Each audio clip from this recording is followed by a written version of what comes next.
गांव में जन्मा एक साधारण बालक जो बना भारत के स्वर्णिम इतिहास का अध्याय। अपनी मेहनत और लगन के दम पर गांव की पगडंडी से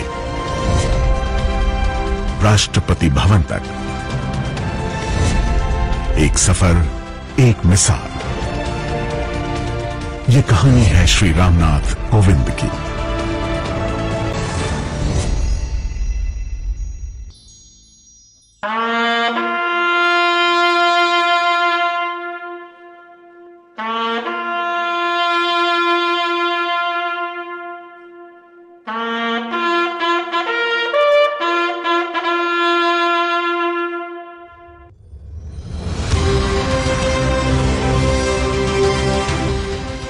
भारत विश्व का सबसे बड़ा लोकतांत्रिक देश और इस महान देश का सबसे बड़ा संवैधानिक पद हर भारतीय का गर्व, गौरव और अभिमान। भारत के प्रथम नागरिक, महामहिम राष्ट्रपति।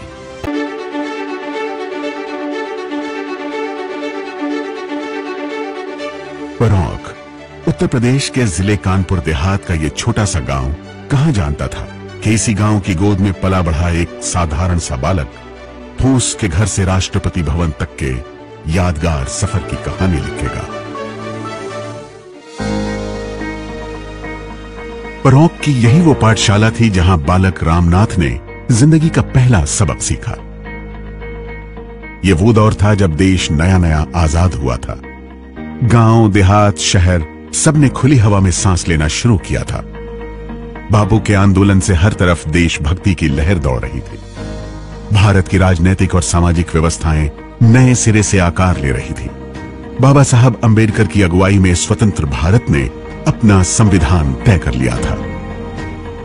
बदलाव के बयार तो सब महसूस कर रहे थे, पर यह कोई नहीं जानता था कि यह छोटा सा गांव भी इस बड़े बदलाव का हिस्सा बनेगा। इसी गांव का एक बालक एक दिन देश के सर्वोच्च संवैधानिक पद पर आसीन होगा और भारत के संविधान का सबसे बड़ा सिपाही बनेगा।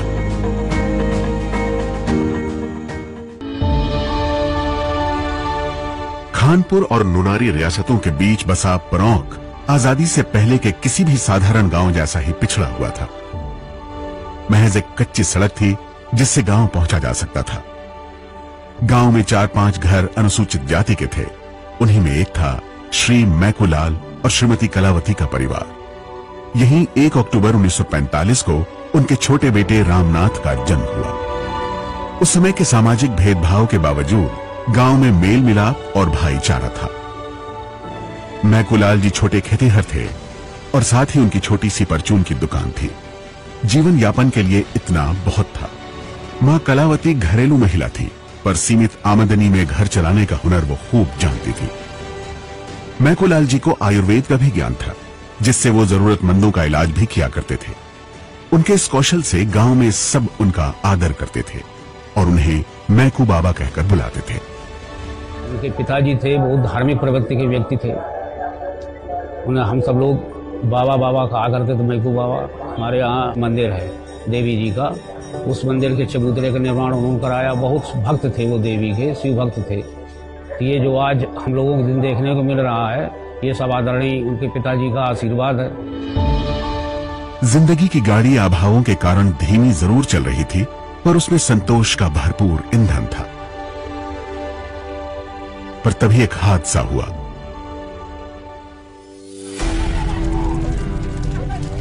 रामनाथ के फूस का घर आग से जलकर राख हो गया। मां कलावती की धुएं में दम घुटने से मृत्यु हो गई। उस हादसे को याद करते हुए रामनाथ के बड़े भाई आज भी भावुक हो जाते हैं।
रामनाथ का शुमार एक होनहार छात्र के रूप में होने लगा।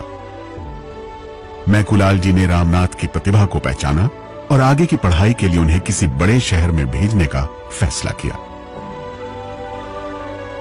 अपने इस सपने के लिए उनके पिता ने धन का अभाव आड़े नहीं आने दिया, लिहाजा आगे की पढ़ाई के लिए रामनाथ कानपुर आ गए।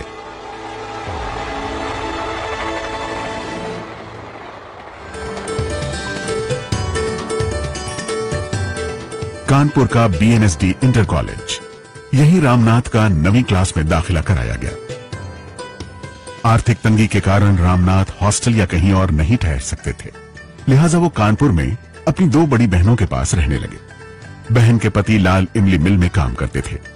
रामनाथ ने चुन्नीगंज में लाल इमली सेटलमेंट में बने इन्हीं घरों में रहकर आगे की पढ़ाई की।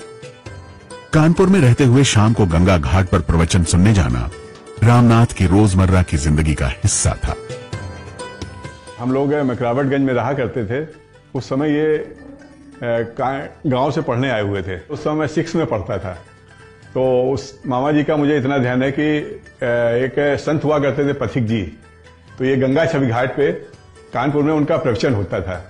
तो शाम को वो जब प्रवचन सुनने जाते थे तो हमें भी साथ ले लेते थे और कहते थे रामशंकर ये प्रवचन जरूर सुनना चाहिए, ये जीवन में बहुत कुछ निर्धारित दिशा देती है आपको। कॉलेज में छात्रों को नेशनल कैडेट कोर के लिए प्रोत्साहित किया जा रहा था। देशभक्ति, एकता और अनुशासन से भरे रामनाथ NCC से जुड़ गए। परौख से आए रामनाथ के पास महज 2 जोड़ी कपड़े ही हुआ करते थे। NCC ज्वाइन करते ही उन्हें ट्रेनिंग के लिए 2 जोड़ी ड्रेस और जूते भी मिल गए। अब रामनाथ अक्सर NCC यूनिफॉर्म में ही कॉलेज जाने लगे। हाल ही में ऐसा दिन भी आया जिसने हर किसी को जज्बाती कर दिया। राष्ट्रपति बनने के बाद श्री रामनाथ कोविंद अपने स्कूल गए, अपने गुरुजनों से मिले, उन्हें सम्मानित किया, उनके पांव छुए। महामहिम राष्ट्रपति का अपने गुरुओं के लिए सम्मान और श्रद्धा का भाव एक अनूठी मिसाल बना। मैं कोविंद जी से जब भी मिली, उनको देखा, उनको परिवार में, उनका विनम्र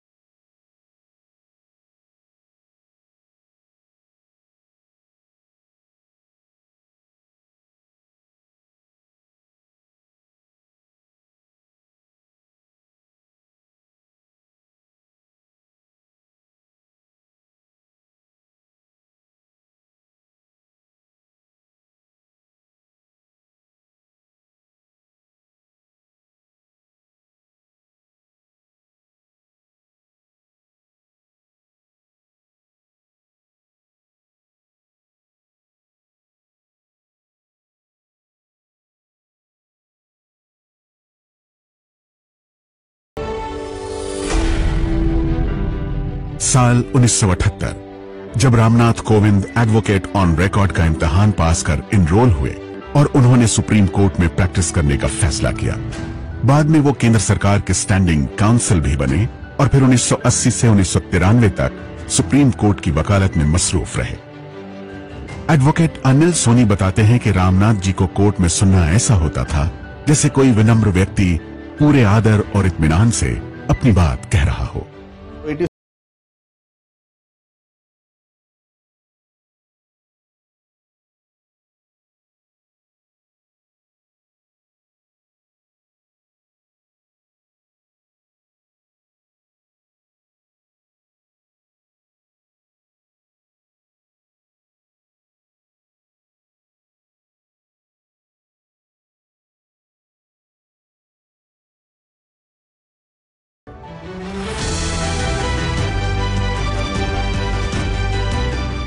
साल 1991 सुप्रीम कोर्ट में वकालत की मसरूफियत के बावजूद उनका अपने गांव परौख और कानपुर देहात से जुड़ाव बराबर बना रहा।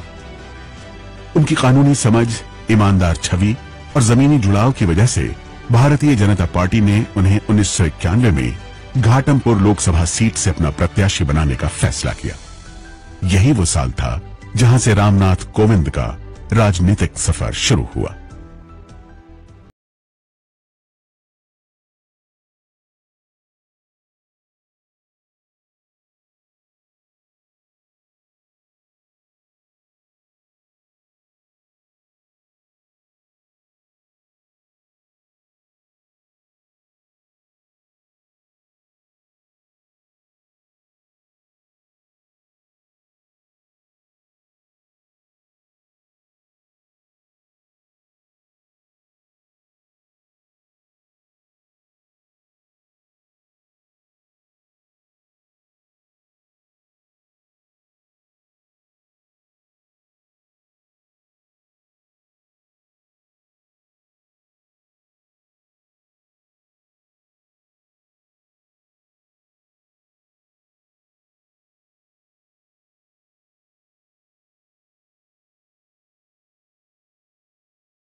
संकल्प शक्ति के साथ समाज सेवा में डटे रहे।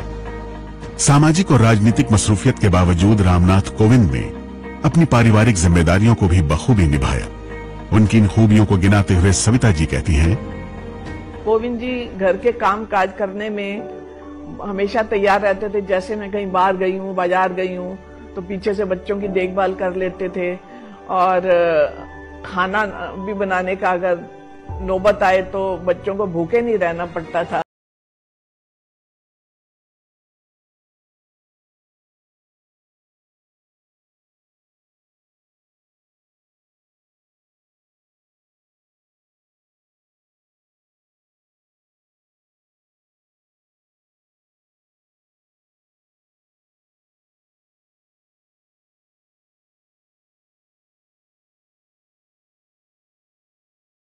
बतौर राज्यसभा सांसद संसद में अपनी बात बहुत शालीनता और प्रभावी ढंग से कहने के लिए रामनाथ कोविंद को आज भी याद किया जाता है।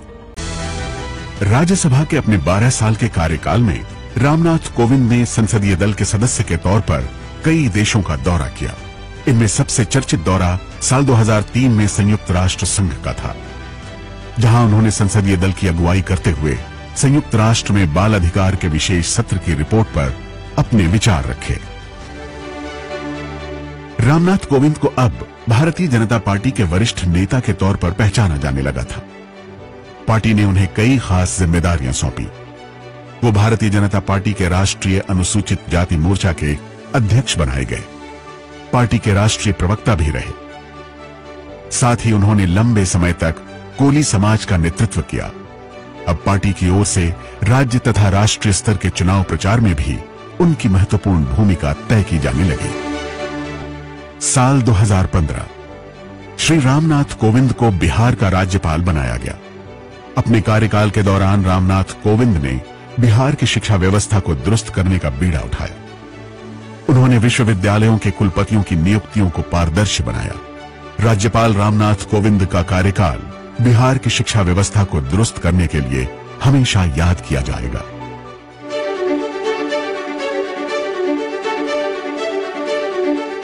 ये वो समय था जब बतौर राष्ट्रपति श्री प्रणब मुखर्जी का कार्यकाल पूरा होने वाला था। देश को अपने नए राष्ट्रपति की तलाश थी। तभी एक दिन पटना राज्य भवन में राज्यपाल श्री रामनाथ कोविंद के लिए दिल्ली से फोन आया। उन्हें राष्ट्रीय जनतांत्रिक गठबंधन की ओर से राष्ट्रपति चुनाव के उम्मीदवार बनाए जाने की सूचना दी गई। राष्ट्रपति पद के चुनाव में एनडीए के प्रत्याशी के रूप में आज श्री रामनाथ कोविंद गवर्नर बिहार का नाम तय किया गया है।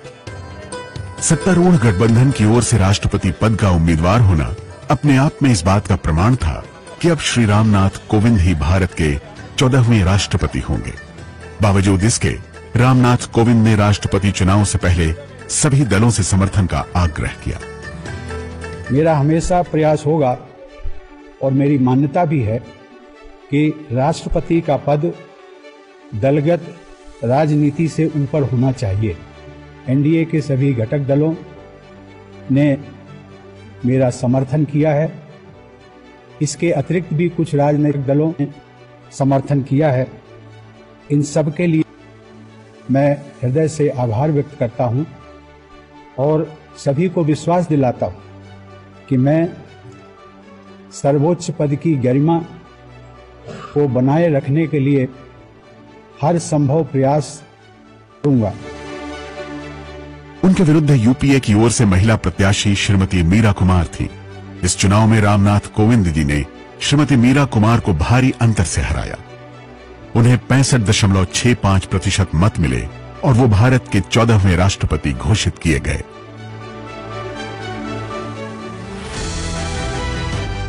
श्री रामनाथ कोविंद ने राष्ट्रपति पद की सर्वोच्च परंपरा और गरिमा का पूरी निष्ठा से निर्वहन किया। सामाजिक और संवैधानिक दायित्वों के लिए नए प्रतिमान गढ़े। उनके कार्यकाल में देश में 5 गणतंत्र दिवस समारोह आयोजित हुए।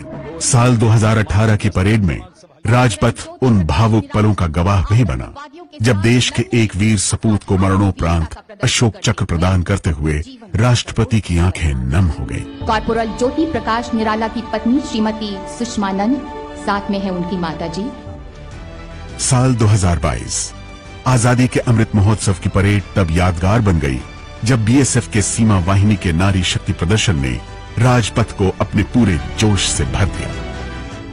इसी परेड में राष्ट्रपति के अंगरक्षक बेड़े में शामिल खास घोड़ा विराट भी सेवानिवृत्त हुआ।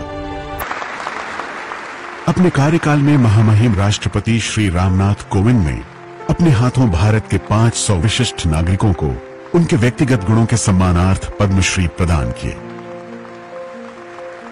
66 गणमान्य नागरिकों को पद्म भूषण से नवाजा। 25 बेहद खास भारतीयों को पद्म विभूषण से अलंकृत किया। श्री प्रणब मुखर्जी को भारत रत्न से अलंकृत किया।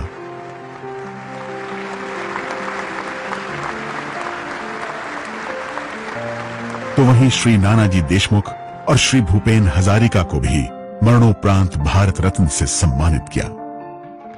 विस्तार है पार प्रजा तुम पार करे आकार निशब्द सदा। ओ गंगा बहती हो क्यों।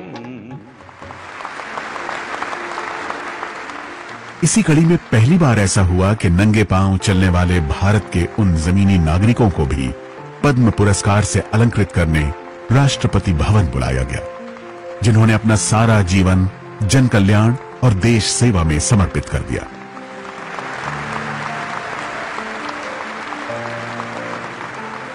राष्ट्रपति भवन उन उदार क्षणों का साक्षी भी बना जब राष्ट्रपति श्री रामनाथ कोविंद ने अपने प्रोटोकॉल से बाहर आकर पद्म पुरस्कार पाने वालों को व्यक्तिगत आदर दिया। भारत के पहले chief of defence staff general Bipin Rawat को परम विशिष्ट सेवा मेडल प्रदान किया। विंग कमांडर वर्धमान अभिनंदन को वीर चक्र दिया। दादा साहब फाल्के पुरस्कार और मेजर ध्यानचंद खेल रत्न जैसे कितने ही गौरवशाली अवसर आए जब राष्ट्रपति भवन का ये सभागार गर्व से गूंजता रहा। दीपक मिश्रा। राष्ट्रपति श्री रामनाथ कोविंद देश के ऐसे पहले राष्ट्रपति रहे जिनके कार्यकाल में 4 मुख्य न्यायाधीशों ने शपथ ली। I, Nutalapati Venkatramana, do swear in the name of God.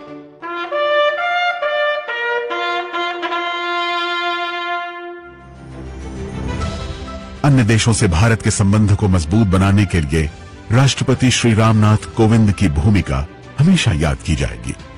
उनके कार्यकाल में राष्ट्रपति भवन ने अनेक राष्ट्राध्यक्षों की मेजबानी की, जिनमें भूटान नरेश और उनका परिवार, आसियान देशों के राष्ट्राध्यक्ष, फ्रांस के राष्ट्रपति इमैनुअल मैक्रोन, रूस के राष्ट्रपति Vladimir Putin, German chancellor Angela Merkel और अमेरिका के राष्ट्रपति डोनाल्ड ट्रंप खास हैं। महामहिम राष्ट्रपति श्री रामनाथ कोविंद के विदेशी दौरों से दुनिया भर में हमारे देश की ओर से विश्व शांति और भाईचारे का पैगाम पहुंचा और अन्य देशों से भारत के संबंधों में मजबूती आई।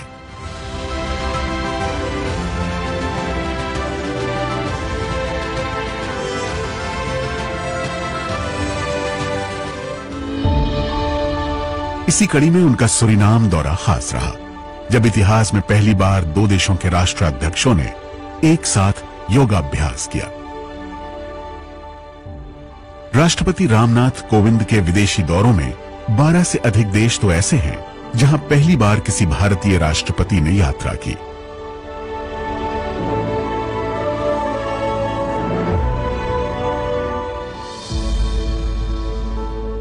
उनका पूरा कार्यकाल भारतीय सांप्रदायिक सौहार्द की बेहतरीन मिसाल बना।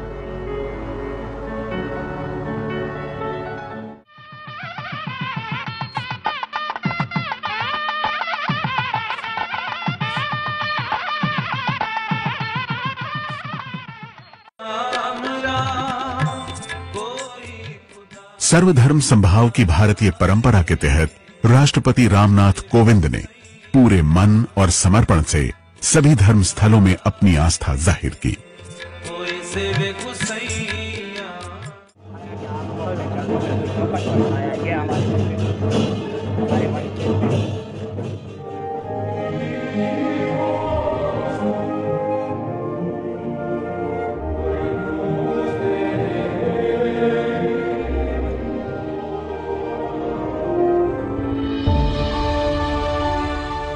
पदभार ग्रहण के फौरन बाद ही राष्ट्रपति रामनाथ कोविंद ने फैसला लिया कि वो राष्ट्रपति भवन परिसर में बने मंदिर, मस्जिद, गुरुद्वारे और चर्च में खुद उपस्थित होकर सभी त्योहारों में शामिल होंगे।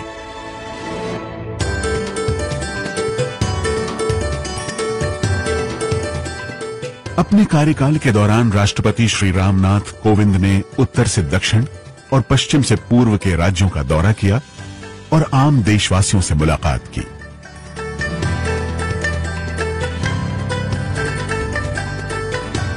समय समय पर राष्ट्रपति श्री रामनाथ कोविंद ने देश के विभिन्न राजनीतिक दलों के प्रतिनिधियों से मुलाकात की और महत्वपूर्ण राष्ट्रीय, अंतर्राष्ट्रीय मुद्दों पर विचार विमर्श किया।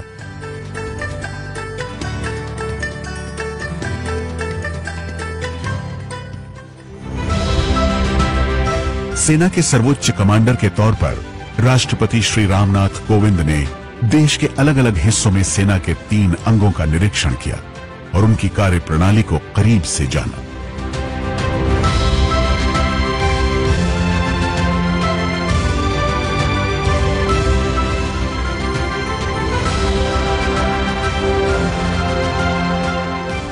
राष्ट्रपति दुनिया के सबसे ऊंचे युद्ध स्थल सियाचिन भी गए और जवानों से मिले। सियाचिन जाने वाले वो देश के दूसरे राष्ट्रपति बने। उनसे पहले 2004 में तत्कालीन राष्ट्रपति श्री एपीजे अब्दुल कलाम ने सियाचिन का दौरा किया था।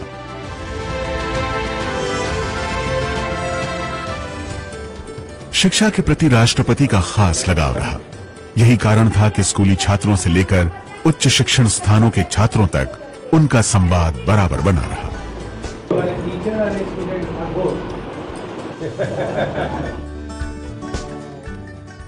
And it is also a special day for me, since I meet and interact with children from across.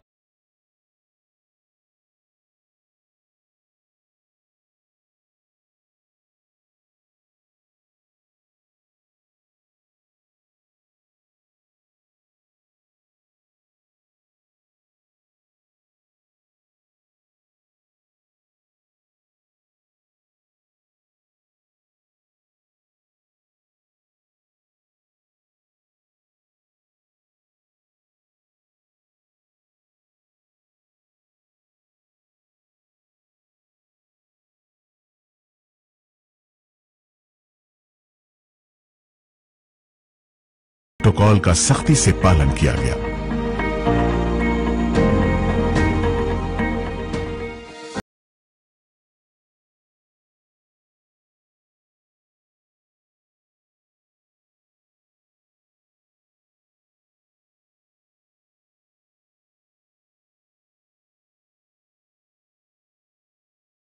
के शेल्टर होम्स में भेजा गया। राष्ट्रपति श्री रामनाथ कोविंद का मानना रहा है कि राष्ट्रपति भवन भारत के राष्ट्रपति का कार्यकाल या आवास भर ही नहीं, बल्कि ये देशवासियों का है। लिहाजा उन्होंने देश के आम नागरिकों को राष्ट्रपति भवन आने और उसे देखने का निमंत्रण दिया।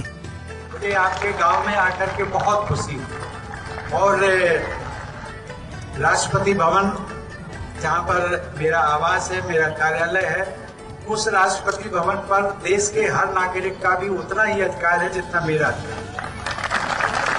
इसलिए मैं आमंत्रित भी करता हूं कि जब कभी मौका मिले तो राष्ट्रपति भवन जो कि देश की धरोहर है उसको एक बार देखिए। राष्ट्रपति बनने के बाद श्री रामनाथ कोविंद ने पहली बार कानपुर देहात का दौरा और ट्रेन से यात्रा करने का फैसला किया। इस तरह वो उन स्थानों पर रुके और लोगों से मिल सके जहां उन्होंने अपने संघर्ष के शुरुआती दिन बिताए थे।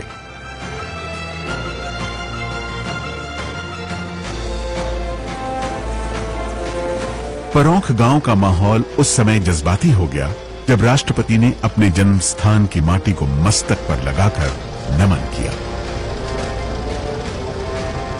सारा का सारा गांव अपने लाडले रामनाथ के स्वागत में उमड़ पड़ा। राष्ट्रपति गांव में उन सभी जगहों पर गए जहां उन्होंने अपना बचपन बिताया था।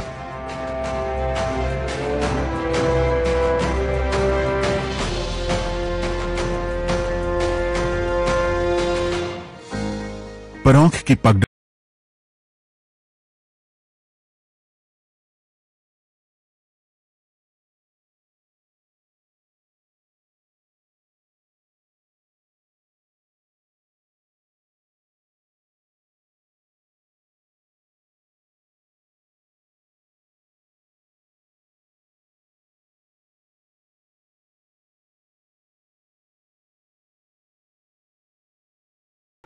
परों की मिट्टी से राष्ट्रपति जी को जो संस्कार मिले हैं उसकी साक्षी आज दुनिया बन रही है। और मैं आज देख रहा था कि एक तरफ संविधान, दूसरी तरफ संस्कार, और आज गांव में राष्ट्रपति जी ने मुझे आज हैरान कर दिया। वे स्वयं हेलीपैड पर रिसीव करने आए। मैं बड़ी शर्मिंदगी महसूस कर रहा था। मैंने कहा, राष्ट्रपति जी आपने मेरे साथ अन्याय कर दिया आज। तो उन्होंने सहज रूप से कहा कि संविधान की मर्यादाओं का पालन तो मैं करता हूं, लेकिन कभी कभी संस्कार की भी अपनी ताकत होती है। आज आप मेरे गांव में आए हैं, मैं यहां पर अतिथि का सत्कार करने के लिए आया हूं। अतिथि देवो भव के संस्कार भारत में किस प्रकार से हमारी रगों में पहुंचे हैं, उसका उत्तम उदाहरण आज राष्ट्रपति जी ने प्रस्तुत किया। मैं राष्ट्रपति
ये समय है समय बदलने का।